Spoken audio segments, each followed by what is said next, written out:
Perfecto, muy buenas noches. Bueno, bienvenido. Hemos tenido varios atropellos, pero aquí vamos. Todo sin estrés, definitivamente digital. Todo realmente transcurre correctamente, ¿sí? Sin problema alguno. Así que ya vamos a tener a mi invitada acá. Así que aquí vamos, ¿ok? Vamos a ver. Bien, perfecto. Aquí nos vamos uniendo de nuevo. María Alameda, ¿cómo estás, María? Bienvenida, vamos a colocar aquí, vamos a conectar a Marilú. Bueno, todas estas cosas realmente suceden, estamos en vivo como dicen en el argot de...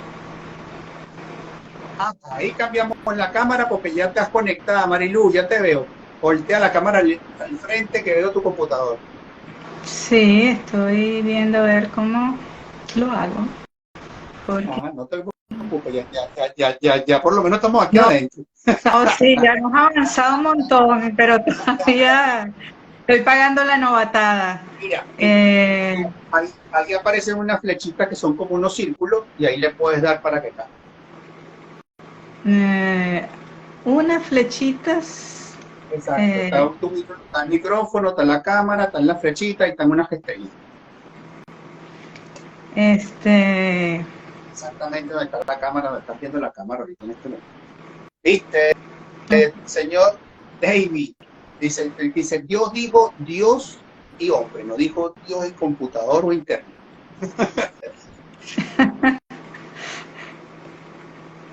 Si no, volteamos la cámara. ¿Cuál es el problema? Aquí lo importante es que no, ya tenemos a nuestra...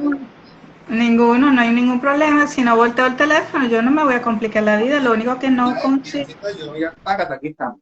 ¿Sí? Ahí está cambiando, creo. Ah, no se volvió a cargar. Sí.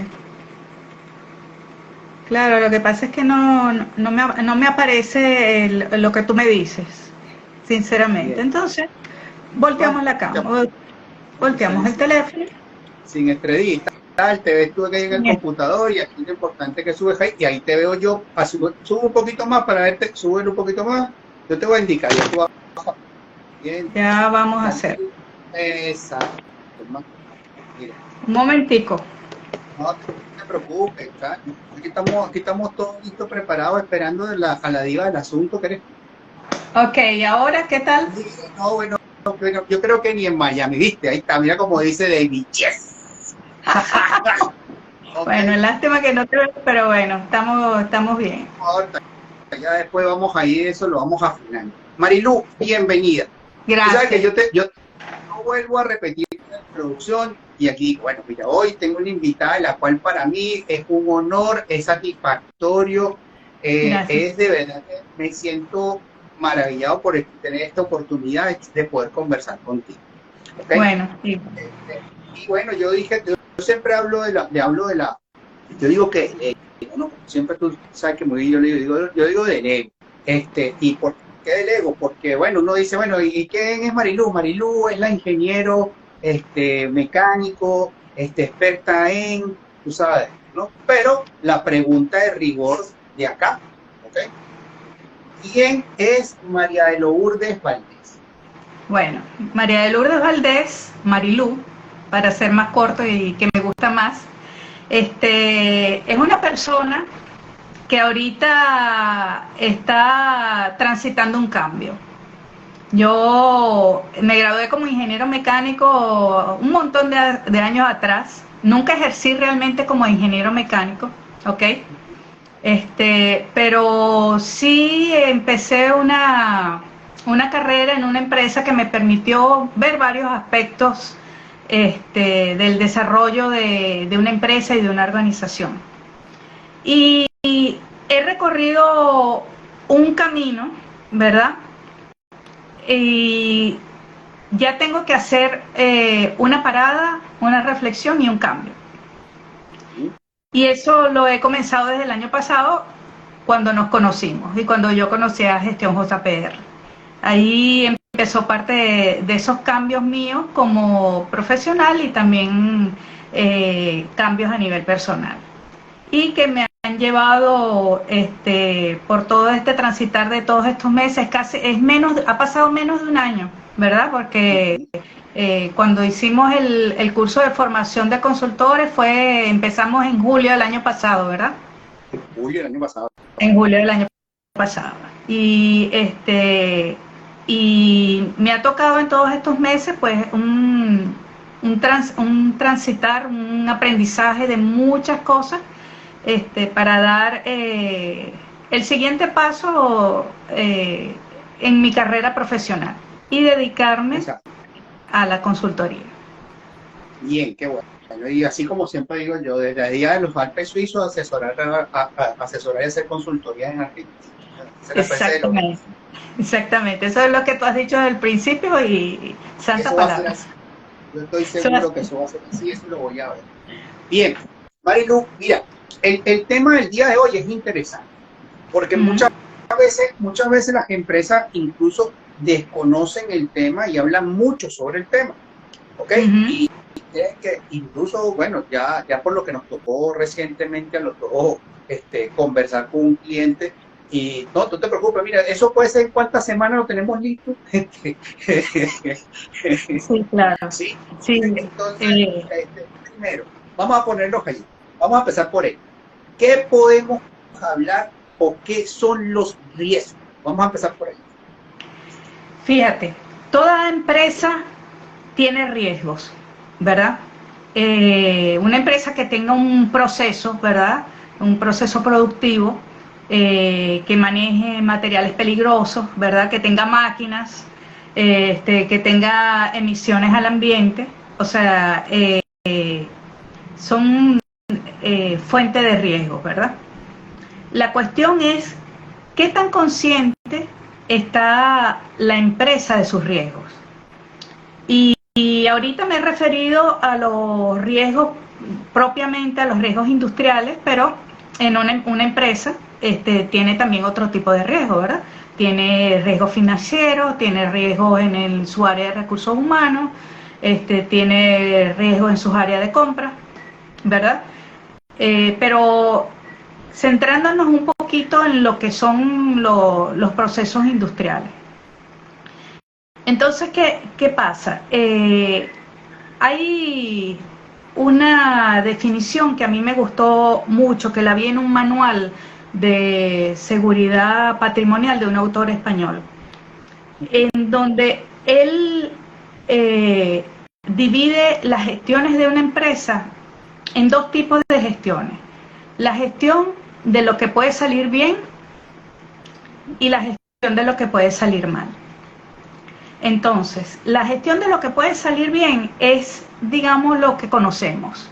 Es una gestión de calidad, por ejemplo, que está llevada, bien instalado el sistema ISO, sabemos cómo recorrer los diferentes pasos del sistema y realmente no nos sorprenderían muchas cosas de un sistema de calidad, porque lo tenemos todo dentro de un control, ¿verdad? El control que te da la norma de cómo realizar las cosas.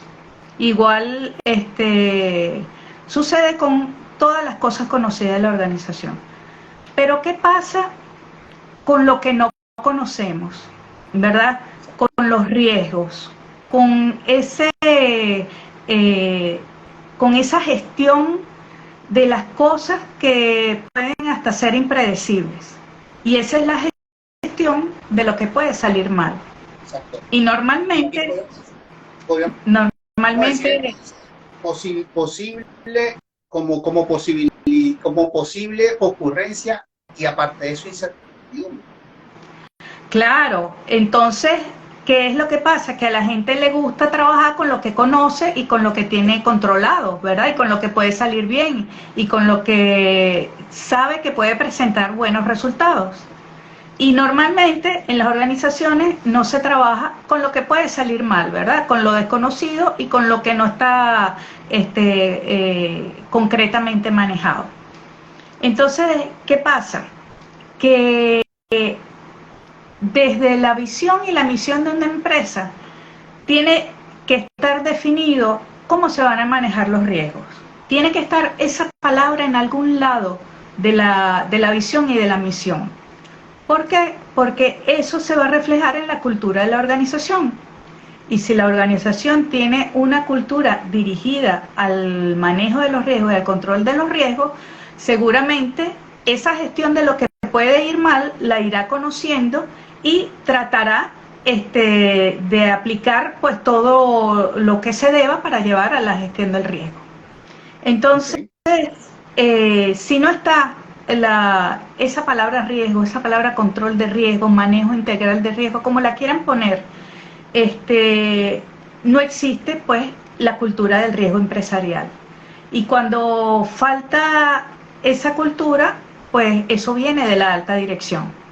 Entonces, la alta dirección son los primeros que tienen que manifestar, ¿verdad?, de que sí, en esta empresa se van a manejar los riesgos. Porque si no, ¿qué se espera aguas abajo y cuáles son las directrices que se dan aguas abajo para que se manejen los riesgos en la empresa? Entonces, ¿qué pasa?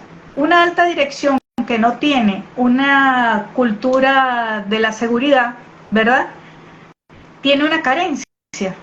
Y esta carencia la traslada al resto de la organización. Claro. Y entonces, esa empresa no va a tener una organización, un área que cumpla esa función interna de manejar los riesgos de la empresa. ¿Ok? Y esa empresa va a ir centrada siempre en la gestión de lo que va bien y no en la gestión de lo que pudiera ir mal. Exacto. Y mira esto, porque increíblemente que cuando hablamos esto de que, bueno, nos vamos siempre a lo que puede ir bien y no a lo que va a ir mal, porque mira, lo más sabroso de todo esto, hasta donde lo has llevado, Marilu, es que esto está siendo explicado con palabras de asentado, como dijo Connie May. Qué sabroso, o sea, porque este es un tema que realmente pocas personas lo toman, primero en serio, y segundo, que no tienen el conocimiento tal cual como es eso. O sea, ciertamente nos centramos en lo que conocemos, pero en lo que no conocemos es correcto. Ahora bien, unimos los dos términos que no era para mí, no, porque bueno, teniendo que aquí obviamente que esto es interesante, unimos eso a la continuidad del negocio. Y cuando hablamos entonces de continuidad del negocio, claro, lo que pasa es que, fíjate, la gestión de los riesgos apoya la continuidad del negocio, ¿verdad? Porque la continuidad del negocio ya es una planificación, ¿verdad?, en donde se ven escenarios catastróficos, ¿verdad?, en donde verdaderamente la empresa, por alguna razón, suponte que la empresa debe recibir su suministro más importante por esta vía de comunicación y esa vía de comunicación por alguna razón se bloquea. Entonces, tenemos que ver el escenario de que, bueno, tenemos que otra vía que es menos utilizada, por ahí nos tiene que venir el suministro. Entonces, ¿pero qué pasa? Si tú como empresa no gestionas los riesgos internamente, le vas a añadir un elemento más para que la continuidad del negocio falle, ¿verdad? Entonces, dentro del plan dentro del plan de continuidad del negocio, tiene que estar incluida la gestión del riesgo, para que tú puedas identificar los peligros, para que tú puedas evaluarlos, los puedas analizar, puedas hacer tu plan de correcciones y disminuya los riesgos. Porque fíjate, ahí se me viene a la mente que hay como una distribución de cómo tú manejas los riesgos. Imagínate un gráfico de una torta que está dividido en tres partes, ¿verdad? Tú tienes determinados procesos en tu empresa y tú puedes recurrir a una aseguradora, ¿verdad?, para asegurar tu empresa. Eso te va a costar un dinero que tú estás dispuesto a pagar según el proceso que tengas. Viene el asegurador, te evalúa tu empresa, a lo mejor es un proceso que está en otras partes del mundo, no tiene que hacerte una inspección muy profunda, pero sí va a tocar puntos neurálgicos, ¿verdad? Tipo sistema antiincendio y otras cosas, y tú aseguras tu negocio. Pero ¿qué pasa? Que el asegurador te va a decir, sí, usted tiene que pagar una prima, suponte, $4 millones, por decirte una cantidad, pero hay un deducible. Y es que los incidentes o los accidentes hasta $1 millón no lo cubren. Cuando se pasan del $1 millón, sí lo cubren. Entonces, tú tienes que tener igualmente una previsión financiera, ¿verdad? Para cubrir lo que no te cubre el seguro. Esa es otra parte, digamos, otra parte de esa torta. Y una tercera parte es tu gestión propia de control de riesgo, en donde tú detectas los riesgos, ¿verdad? Te haces tus planes de corrección, porque hay muchas cosas que tú puedes hacer, ¿verdad? ¿Para qué? Para que el reasegurador, cuando vaya a tu empresa, vea, no, esta empresa tiene un control de riesgo. Entonces yo puedo considerar de que ellos se están ocupando de una parte importante de esa gestión, y es posible que yo hasta considere una reducción del precio de la prima de aseguramiento. Claro, y eso es así. Exacto. Y eso viene realmente por los planes de acción que realmente pueda tener una empresa en pro de disminuir o mejorar realmente la condición de los riesgos a los cuales se ponen. Claro, pero tiene que haber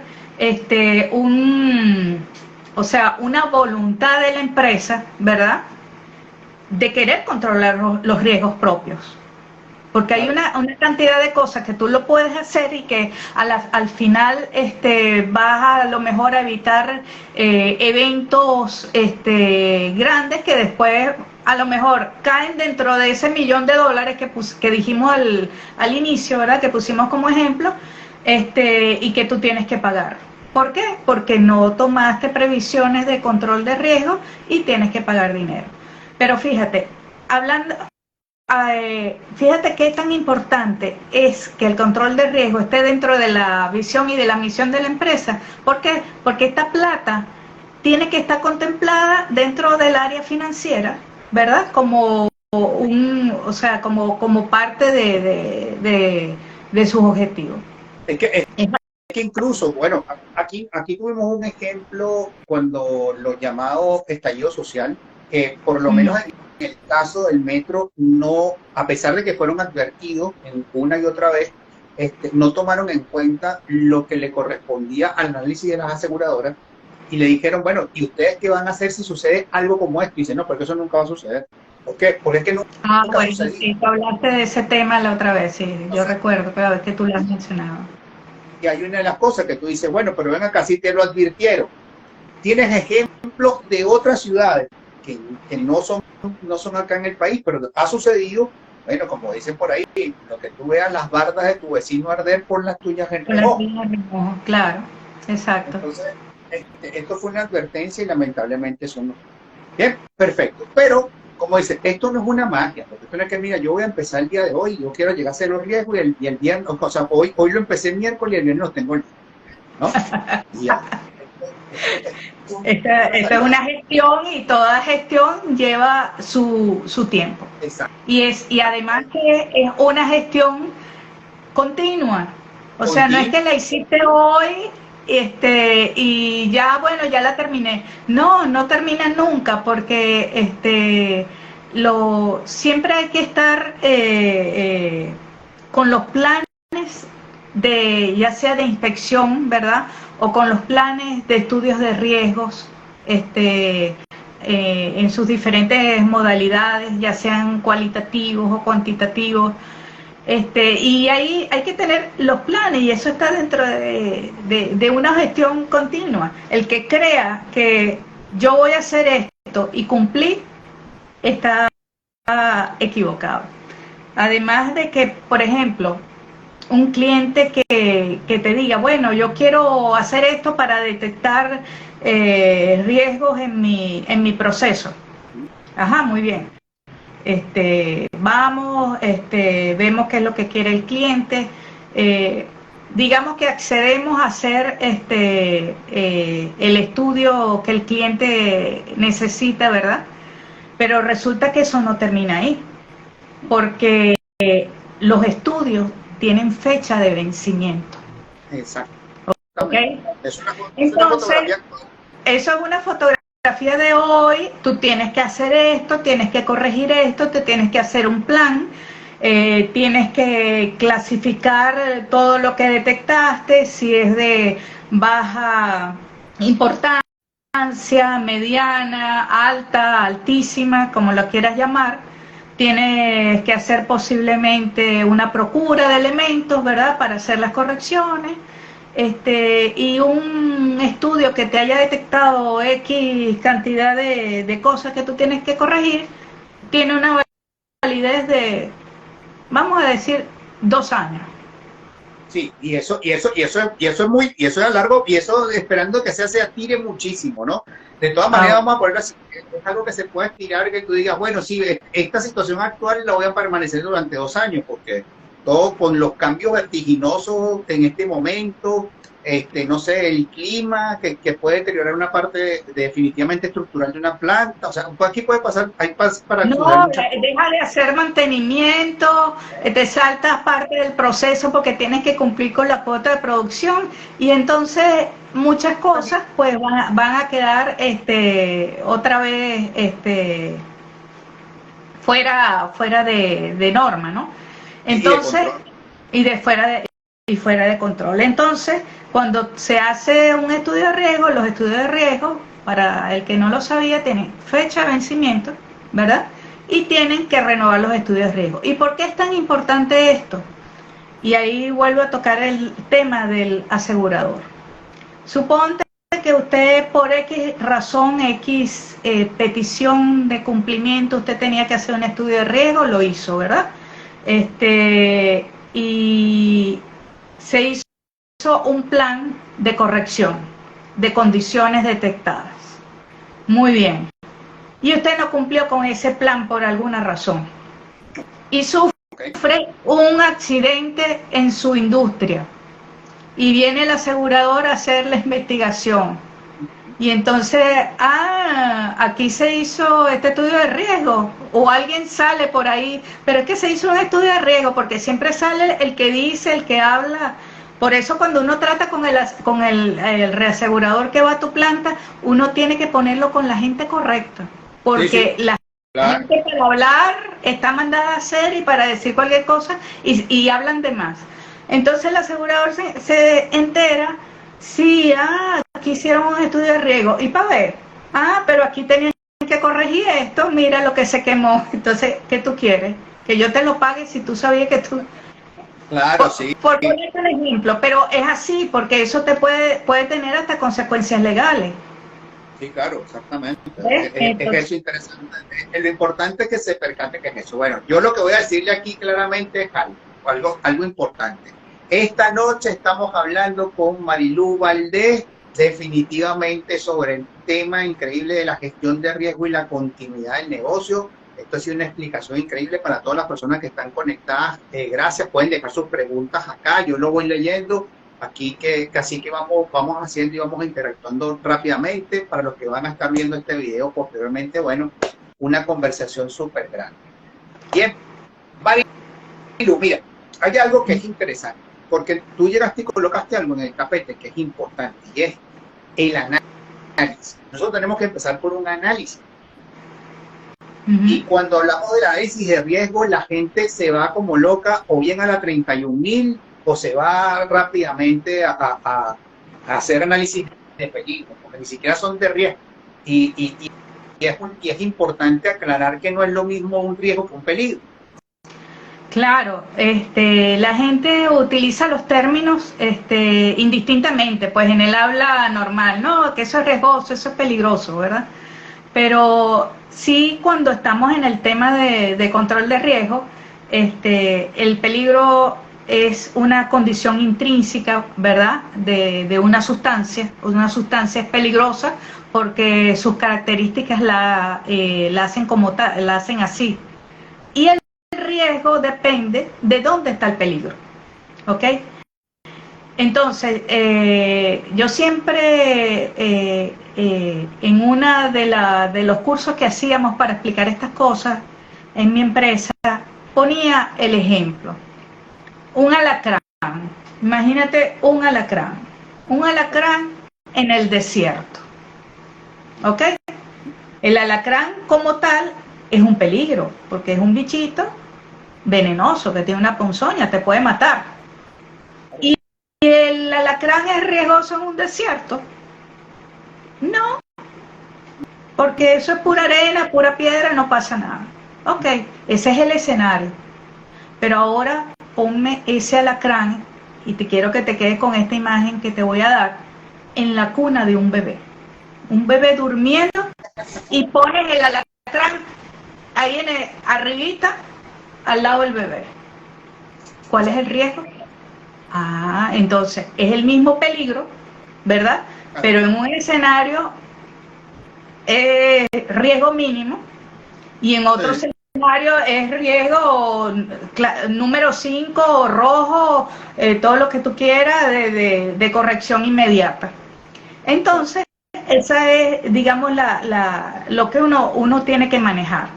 En el lenguaje normal de uno lo dice indistintamente, pero ya cuando estamos acá hablando de los riesgos y del control de riesgos, sí hay que llamar las cosas como corresponden. Mira, Marilu, corre un momento tu teléfono un poquito hacia tu derecha, creo que es hacia tu derecha, pues te me está saliendo del foco.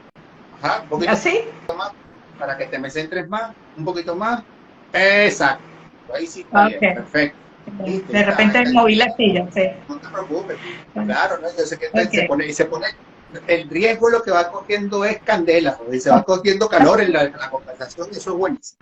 Bien, claro. Entonces, mira esto, cuando nosotros hablamos de análisis de riesgo, es importante que nosotros podemos hablar de un análisis genérico, ¿sí? Algo general que no profundizamos, simplemente vamos a ver el contexto y lo tenemos aquí, ¿sí? Pero los planes de acción, como tú comentabas, que ciertamente la aseguradora entonces puede percatarse que si tomamos esto en serio, como puede decir, bueno, pero nunca han hecho nada. Claro, pero fíjate, te voy a contar algo de los estudios de riesgo. Los estudios que se hacen dependen de la cantidad de información disponible. ¿Ok? De hecho, cuando se habla de lo que es la ingeniería de control de riesgos, es aplicar desde el primer momento lo que es el análisis de riesgo. Pero ¿qué pasa? En la medida que tú vas haciendo ingeniería, ¿verdad? Porque cuando tú haces ingeniería, tú partes de un concepto, ¿verdad? Tú tienes una idea conceptual. Después haces una ingeniería básica, ¿verdad? Las 3 rayas que tú hiciste del concepto que tú querías, el papelito que hiciste ahí a mano, vamos a hacer una ingeniería básica, vamos a agarrar el sitio, vamos a poner esto acá, a ver cómo queda, a ver si sí, a ver si no. Y después tú vas haciendo más detalle, ¿verdad? Y en la medida que vas haciendo ingeniería de detalle, pues tú vas teniendo más información. Entonces, hay análisis que se hacen con ingeniería básica, hay análisis que necesitan un poquito más de información que se hacen con ingeniería de detalle, y a medida que vamos avanzando en lo que es el ciclo de un proyecto, ingeniería conceptual, básica, ingeniería de detalle, después, ¿qué viene? Después viene la construcción, ¿verdad? Después viene la puesta en marcha, que si vienen las pruebas en frío, vienen las pruebas en caliente, y después viene la operación. Y hay Y fíjate, en cada uno de esos puntos que te he dicho, se aplican diferentes estudios de riesgo que requieren pues diferentes niveles de información. ¿Ok? Entonces, lo que se podría llamar como un estudio genérico, bueno, sí, es un estudio que de un sitio que tú tienes que analizar los peligros ahí, pero no tienes suficiente información porque no tienes muchos planos. Entonces, de repente, tú te vas a asistir de una tormenta de ideas para analizar los peligros. Okay. ¿Verdad? Porque no dispone de mucha información. Okay. Pero cuando tienes ya información detallada, que ya tú tienes los planos mecánicos, tienes los planos de instrumentación, tienes los planos eléctricos, tienes ya todo de repente, y ahí sí tú vas a analizar las temperaturas, vas a analizar presiones, vas a analizar flujos. Entonces ahí, por ejemplo, tú haces un estudio de riesgo como un HAZOP. ¿Verdad? ¿Por qué? Porque tiene una cantidad de información disponible que te permite analizarlo bajo una óptica diferente. Correcto. Y hay algo importante, porque lo dijiste. Entonces, ¿qué es un HAZOP? Un HAZOP es un estudio de peligros y operabilidad, en donde se analizan las diferentes variables de un sistema, como presión, temperatura. Entonces tú vas analizando, bueno, ¿qué pasa si no hay temperatura? ¿Qué pasa si hay temperatura? ¿Qué pasa si hay presión, si no hay presión? Tiene toda una metodología que es digna de explicar en un curso. Sí, no, exactamente. Y sí lo vamos a tener seguramente. Con el favor de Dios. Y hay una última paso del proyecto que muchos lo olvidan, porque hablamos desde, repasando de nuevo, ingeniería conceptual básica, de detalle, construcción, pruebas, operación, y está el desmantelamiento, porque ahí hay cosas que hay que desmantelar, y hay veces que desmantelar es más peligroso que construir. Sí. Entonces, hasta para el desmantelamiento hay estudios de riesgo específicos que te guían en la detección de los riesgos que pudiera haber en un desmantelamiento. Sí, y hay algo que no le gusta mucho a la gente, y esto lo descubrí recientemente y ahora lo entendí. Casualmente el día de ayer entendí cómo funciona esto. Ajá, a mí me habían hablado siempre el análisis de modo y efecto de fallo, ¿ok? Y entonces yo decía, bueno, sí, perfecto. O sea, yo hacía, no sé, en las plantas petroquímicas y petroleras, uno hace realmente las pruebas hidrostáticas y somete realmente las instalaciones a unas presiones y todo aquello, perfecto. Pero casualmente el día de ayer que tembló aquí en Santiago de Chile, estaba en una estructura que está sobredimensionada en un 50% para o en contra de un movimiento sísmico, ¿ok? Entonces ya cumple en un 100% y 50% adicional, ¿ok? Y está probado y comprobado así, y yo el día de ayer te lo aseguro que estaba ahí, y bueno, primero que la cuestión pareció una mecedora, porque realmente que mientras más se mueve, es más seguro, ¿no? Pero tú dices, sí, pero aquí hay cualquier cantidad de concreto vaciado, ¿y cómo va a funcionar esto? Pues la fatiga que puede existir en una estructura de ese tipo está ya de una vez hecha por el análisis modo y efecto de fallo. Y me quedé asombrado cómo funciona y cómo van los puntos en los cuales realmente existe la factibilidad y la posibilidad que la estructura, aunque esté hecha a 1.5, pueda fallar. ¿Qué nos hablas de esto, Marilu? Bueno, que imagínate que una ingeniería como esa no haya pasado por un estudio de riesgo.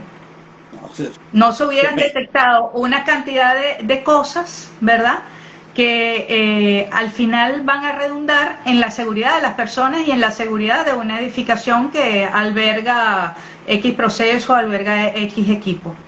De ahí la importancia de aplicar los estudios de riesgo en las diferentes fases de ingeniería. ¿Ok? Bueno, no obstante, esta estructura es un hospital para ellos. Bueno. 1.5. Yo me quedé asombrado cuando me estaban explicando la cuestión ayer y yo dije, wow, esto es increíble. Claro, pero, esa ingeniería seguramente llevó el análisis de riesgo correspondiente para detectar cualquier falla en su diseño antes de construirla. Mira, aquí, y más en la zona donde tú vives, pues, que es zona de movimientos sísmicos frecuentes, entonces imagínate. Y es así. O sea, es increíble, o sea, aquí lo que explicaba, y por eso es que los planes de emergencia es interesante cómo se diseñan, porque esto responde ciertamente a cómo es la instalación, y en esta instalación no se hace evacuación. Porque tendría que ser ajá, ¿y cómo es el plan de emergencia? Hay que esperar que termine el sismo y después salir. Ah, ok. Fíjate, eso está dentro del plan de continuidad del negocio. Claro, porque para ellos, es increíble, o sea, porque lo que puede suceder es que cuando salgas te impresiones porque todo está en el piso, pero el edificio no se va a caer, ¿okay? Porque el mismo punto tendría que ser algo muy, muy fuerte para que pueda existir algo. Pero me llamó mucho la atención porque es cómo responde antes, durante y después del evento, ¿ok? Cada una de las fases, y va con respecto al riesgo. O sea, tú no vas a salir, mientras esté sucediendo el sismo, tú no te muevas porque aquí no va a pasar nada.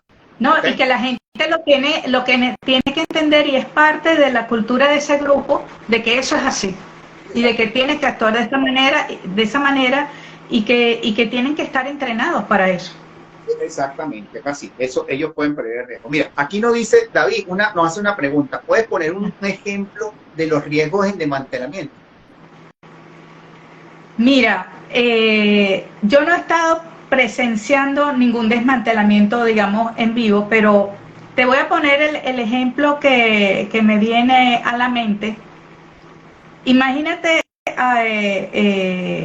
el desmantelamiento de una central nuclear. Creo que salió en las noticias hace poco que hay, no sé en qué país están cerrando ciertas centrales nucleares definitivamente. Imagínate las medidas de seguridad que hay que tener para el desmantelamiento de una central nuclear con todo ese material radioactivo. ¿Verdad? Por ejemplo, otro ejemplo que me lo han mencionado es el de desguace de los barcos. Correcto, también. Ok, sí, me acabo de acordar de ese. ¿Por qué? Porque eso es todo un tema por la cantidad de fluidos internos, aceites que tiene un barco, ¿verdad? Cuando tú lo vas a desmantelar, pues hay que seguir ciertos protocolos, ¿verdad? Para el vaciado de aceites, para que no se contamine el ambiente y esa... O sea, exposición claro, de los aceites, para no contaminar. Y claro, otro, tú sabes que interesante. Ahí no tienes, para terminar, ahí no tienes un proceso, ¿verdad?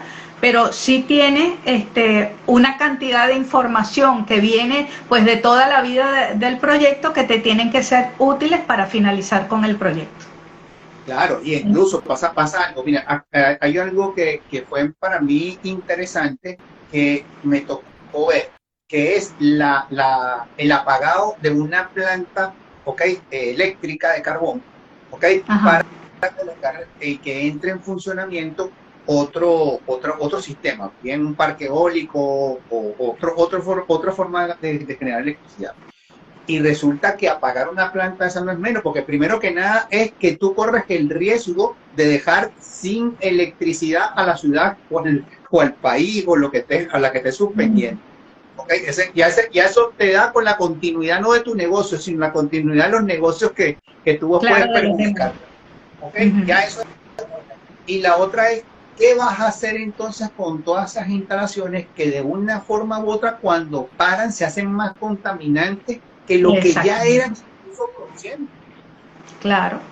Entonces ahí tienes que tomar una cantidad de medidas increíble y no lo puedes hacer a lo loco. Eso tiene que ser algo pues planificado y plenamente justificado. Perfecto, David. Yo creo que bueno, salimos con varios ejemplos que fueron interesantes. Yo sigo con la siguiente pregunta. Pero mira, una de las cosas que yo digo que en los análisis de riesgo no se hace el análisis de riesgo-beneficio y el análisis de costo. Claro, cuando se hace un análisis de costo-beneficio, fíjate, hay una parte cuando tú tienes cuando haces un análisis cuantitativo, ¿verdad? En donde una recomendación de ese análisis, los análisis cuantitativos tienen pues bastante fuente de información, ¿verdad? Para tomar decisiones, pues incluso necesitan de datos estadísticos, ¿verdad? Que en otro tipo de análisis cualitativo pues no lo necesitas. En este tipo de análisis, imagínate que una recomendación sea cambiar una parte importante de un proceso, ¿verdad? Entonces ahí tú verás si modificas, verás si compras nuevo, verás si deja de funcionar esta parte y pones una parte nueva, una parte del proceso nueva, y entonces ahí tú tienes que hacer un análisis de costo-beneficio, ¿verdad? Para decidir si vas a hacer esa modificación que te indica ese estudio de riesgo. Entonces, ¿qué pasa? Suponte que tú haces tu análisis costo-beneficio y dices, sí, mira, si es posible hacerlo, financieramente podemos hacer la modificación indicada, ¿verdad? Porque con eso se va a reducir en un porcentaje que debe ser aceptable para ti el riesgo. Y ahí es donde interviene un concepto que es el riesgo tolerable. ¿Ok? O sea, tu empresa, tu proceso, ¿qué tan capaz es de convivir con el riesgo y en qué porcentaje? Exacto. Y todo eso pues depende de las medidas de reducción de riesgo que tomes, porque tú dices, mira, no, hice mi análisis costo-beneficio y no cuadra, no podemos hacer eso. Ajá, ¿y vamos a seguir con esta situación? Pues sí, ¿y qué tenemos que hacer? Ajá, bueno, vamos a ver qué hacemos, pero no podemos hacer lo que me dice la recomendación, porque puede suceder también. O sea, que financieramente la empresa no pueda hacer pues lo que dice, o a lo mejor el plan para hacer eso es mucho más largo de lo que te puedas imaginar. Y entonces hay que convivir con el riesgo, pero hay que ver cómo se convive con el riesgo, porque el riesgo nunca va a ser cero. No. El riesgo cero no existe. Lo que existe es la seguridad. Exacto. Tú puedes bajar, puedes disminuir evidentemente la probabilidad, pero las consecuencias no van a cambiar nunca. Claro, exacto. O sea, tú nunca vas a decir, no, porque aquí riesgo cero. O cuando tú has escuchado alguna vez los eslogans de seguridad cero, ¿verdad? Sí. Es más que todo en plan vamos a decirlo así, de propaganda o de animar de que no tengamos accidentes, ¿verdad?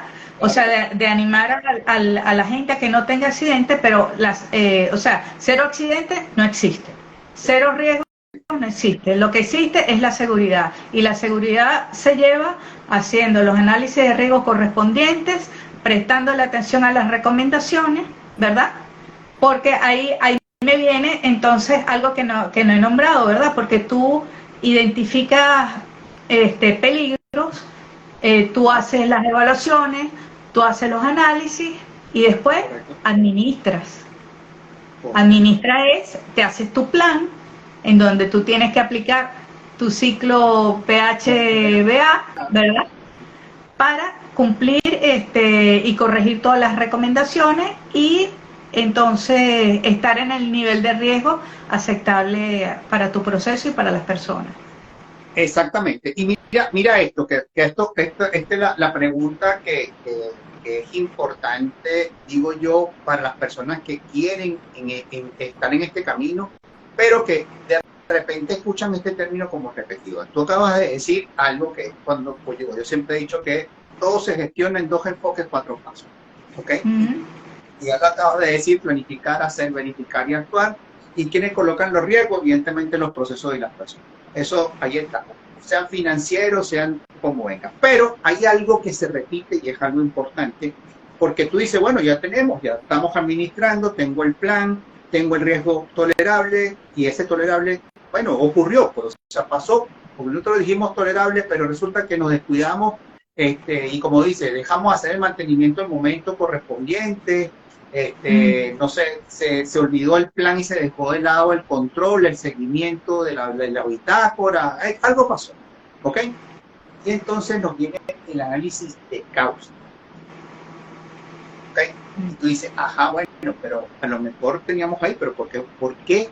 ¿Qué causó el riesgo? Claro, para eso hay un estudio, ¿verdad?, que se llama ¿qué pasa si? Ajá, En donde tú, o sea, ya te estoy diciendo, con el nombre te estoy diciendo todo, en donde tú analizas diferentes situaciones o escenarios y te haces esa pregunta: ¿qué pasa si? ¿Ok? Ese tipo de, en inglés es what if, ¿ok?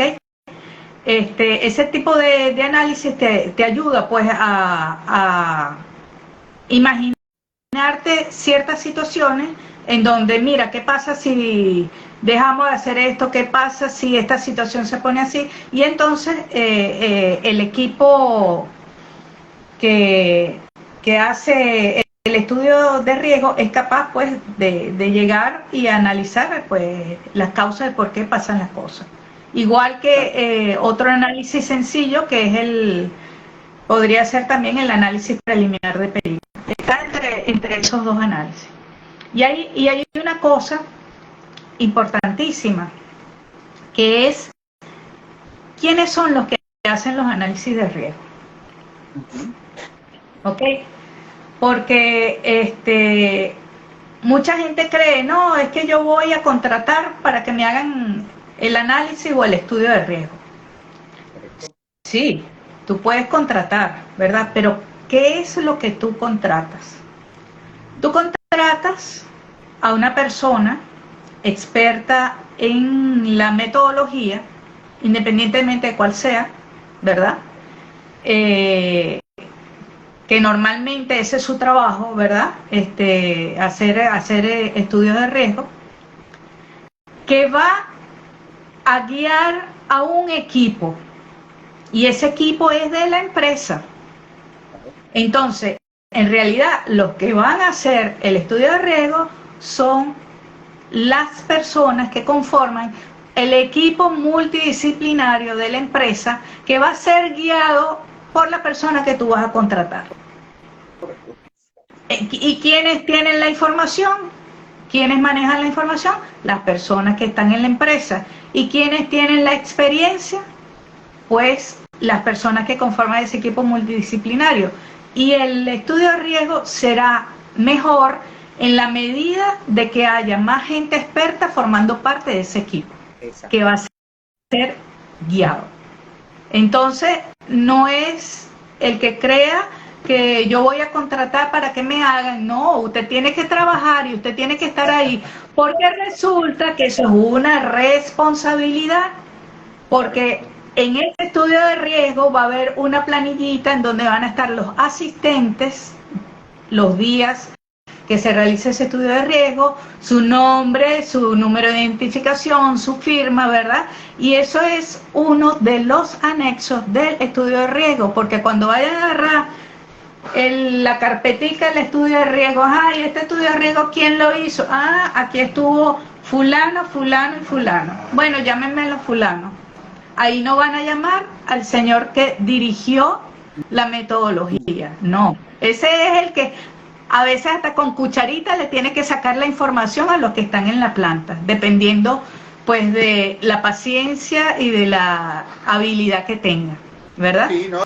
Y que los planes de acción requieren definitivamente de tiempo, compromiso y recursos. Que tiene que estar claro que claro, eso tiene que... Claro, que eso es lo que viene después, ¿verdad? Pero en la ejecución propia del estudio de riesgo, quienes hacen el estudio son las personas que trabajan ahí, porque son los que tienen la información. Y por eso es que hay que buscar a los más expertos para que conformen ese equipo. Y sí, alguna persona, digamos, de pocos años en la empresa, tú me vas a decir, oye, no puede participar en un estudio. Claro, como experiencia sí, ¿verdad? Pero no es que van a poner a los que tienen 2 y 3 años en la empresa y los que tienen 15, 20 años no van a participar, porque, perdóname, esos son los que necesitan estar exacto, ahí en esta reunión. Sí. Es una cuestión incluso de percepción, de capacidad de análisis, de la experiencia en negocio. Incluso también pueden ser pues, los aportes de una mirada fresca sobre los procesos, puede hacernos ver cosas que para nosotros es una cotidianidad. Claro, e incluso hay una cosa que pasa en esto cuando estás conformando estos equipos.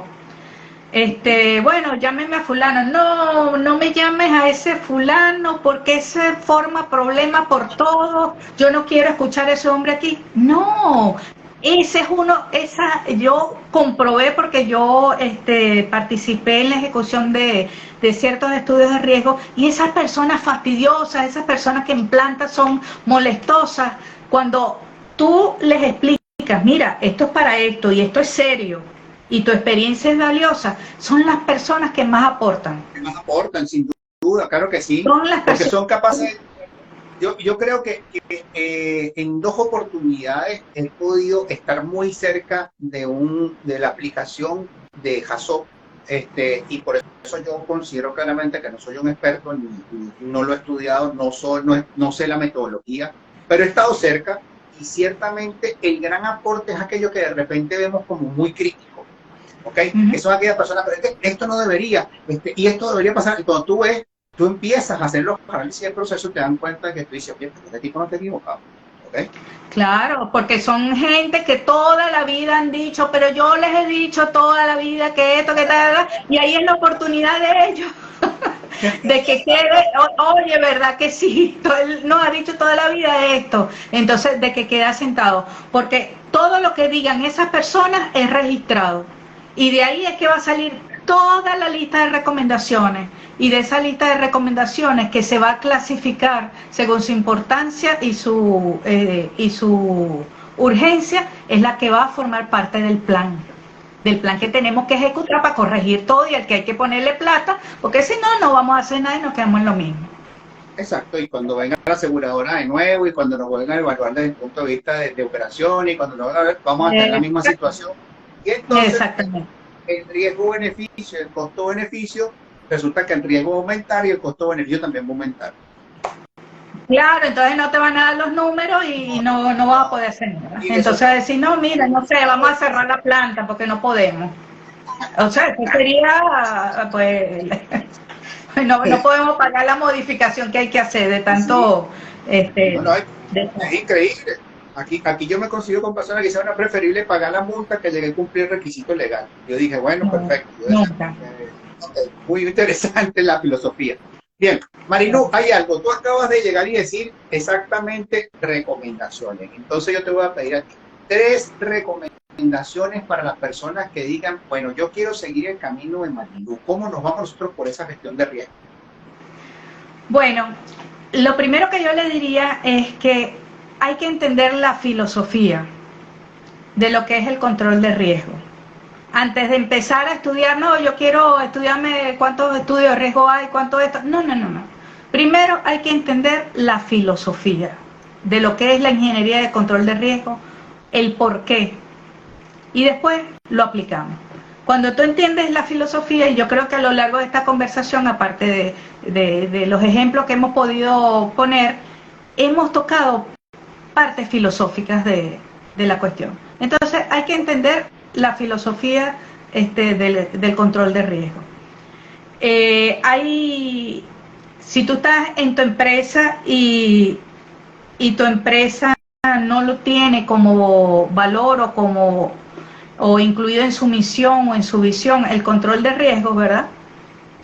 El entendimiento te va a servir para ayudar a convencer a la alta dirección de que es necesario el control de riesgo en tu empresa. Porque si no convence a los de arriba, olvídate, porque va de arriba hacia abajo.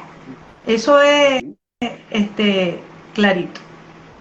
Y lo último, hay que estudiar, hay que leer, hay que investigar, porque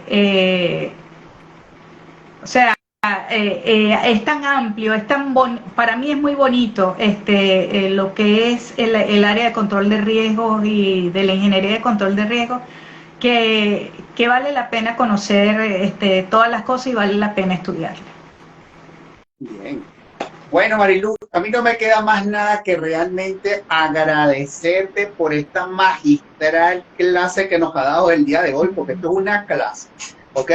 Y ciertamente, como lo dije hace un momento, con palabras de aceitado para que lo entienda todo el mundo, quedó realmente claro.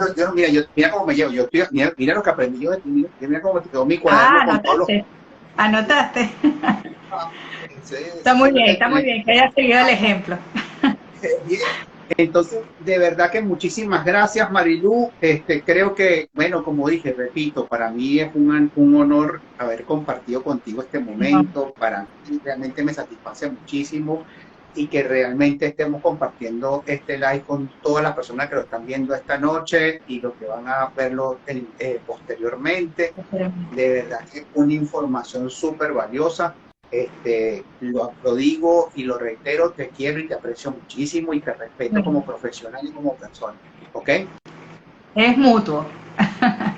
Y muchas gracias, y gracias a todos los que han asistido a este live y a los que lo van a ver posteriormente. Bien, aquí dice, mira, vamos por ese curso de JASO. Bueno. Y mucho más, porque hay que entender muchas cosas que van antes del curso de JASO. Sí, aquí dice David, una charla con mucho valor para todos. Felicidades. Bien, ahí está Marilu. Bueno, de verdad, un gran abrazo enorme. De mi parte, muy agradecido. Bueno, una de las formas en que pueden llegar y contactar a Marilu por acá, por su cuenta de Instagram, para llegar y a seguir aprendiendo definitivamente de este tema. ¿Ok? Si no, igual a través de Gestión JPR, porque también es importante, porque Marilu también forma parte de Gestión JPR desde hace ya julio del año pasado. Desde julio del año pasado. Bueno. Muy buenas noches. Igual y como siempre, adelante siempre rumbo norte y nos vemos en el pentagrama de la vida. Chao, chao. Chao. Gracias, chao.